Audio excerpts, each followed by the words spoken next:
Hey folks, welcome to Horsemanship 101 again. I did a video once before showing how you can put a bridle right over top of a halter and what kind of an application it has. And I thought I'd go into a little more detailed explanation of it because it's if you do any kind of trail riding or anything where you ever have to get off and tie your horse or lead it, absolutely never ever use the reins. That hurts the mouth. You can damage the dental work.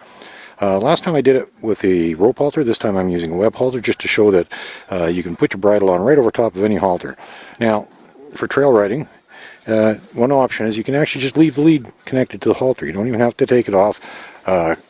Quick clove hitch, goes on the saddle horn. There you go. You're ready to go, and anytime you have to get off, all you got to do is just pull it off the horn, and there you go.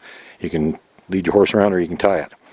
Another way of doing it that was actually a method that's been around for over 100 years now, and that was actually one of the things that kind of inspired me, is that a lot of people don't realize that this is a common way of doing things. You do not have to take your halter off.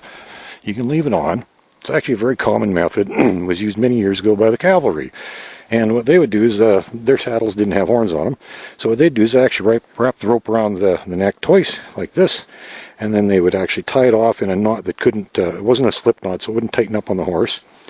They didn't have a clip on there either, so the rope would be permanently attached to the halter. The halter stayed on the whole time, bridle went over top, the lead was always there, and they even had their own knot. It was called the cavalry knot that they used for tying that. So it's a very old method. It's been around for, like I said, 100 years. The old cavalry used to do that. Very common and very widely used. Most trail riders will know enough they'll leave their halter on, even if they don't leave the lead on. Like I said, I like to leave the lead on, just tie it off on my saddle, and it's there, handy. I can grab it as I'm getting off the horse. It's always there. And if nothing else, at least carry one with you.